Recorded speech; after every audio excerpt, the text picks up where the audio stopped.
Hello বন্ধুরা, আজকে তোমাদের একটা ভাগ শিখাবো বড়। ঠিক আছে? তো এই যে এটা যে আছে এটাকে আমরা কি বলবো? ভাজ্য। আর হলো এই যে এইটা যে আছে এটাকে আমরা হলো ভাজক বলবো।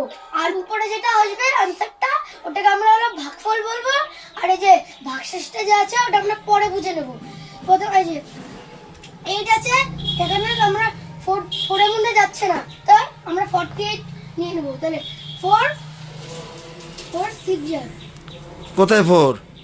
এই যে 8 6 যায়, হ্যাঁ 8 6 যায়। এই যে আমরা হলো 6টা এই যে 8 এর উপরে বসাবো।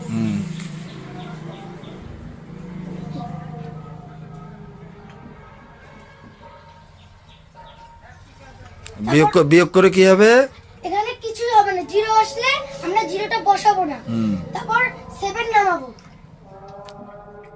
এটার মধ্যে 7 এ যাবে না, যদি 1 এ আসে তাহলে 8 হয়ে যাবে। তাই আমরা এই যে 8 0 যাবো, তাহলে ওখানে 0 দিব 7 এর উপরে।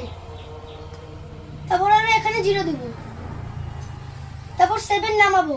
কেন 7 হবে? 7 থেকে 0 গেলে 7ই থাকে। হ্যাঁ তারপর আমরা উপর থেকে 2 নামাবো। হ্যাঁ উপর থেকে একসাথে কটা সংখ্যা নামবে প্রতি ঘরে? হ্যাঁ, উপর থেকে প্রতি ঘরে কয়বার করে কটা করে সংখ্যা নামবে?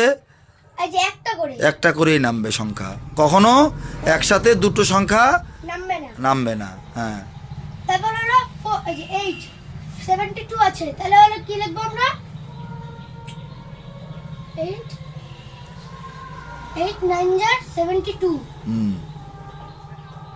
তারপর হলো এই যে 6, এখন 6 নামাবো। মাইনাসটা করলেও 0 বসবে, তার জন্য আমরা 0 বসাবো না। হ্যাঁ তারপর হলো 6 নামবে।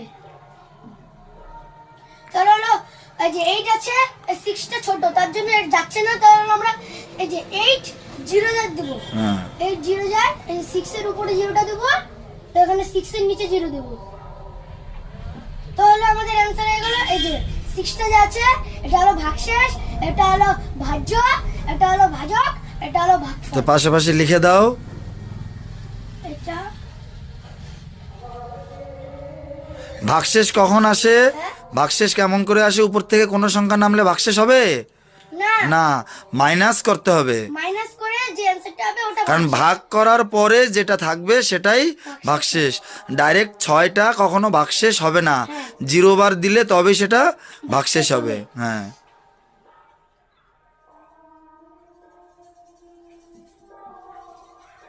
ভাগশেষ। এটা হলো ভাজ্য।